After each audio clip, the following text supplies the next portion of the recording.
Hey guys, welcome to the channel. If you're trying to make online purchases with your Royal Bank of Canada account, you want to activate your Virtual Visa Debit Card first. Let us do that.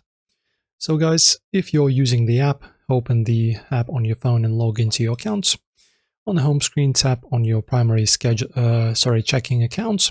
This is usually the one tied to your debit card. Now tap the three-dot menu icon in the top right corner. From the options, select Manage Cards. Now choose the client card number if you want to activate. Look for the option that says Activate your Virtual Visa Debit and then tap on it. Carefully review the terms and conditions. Once you've read them, tap Accept and follow the final prompts to complete verification. And from now, Visa Debit Card of yours is now activated and accepted. Just use it.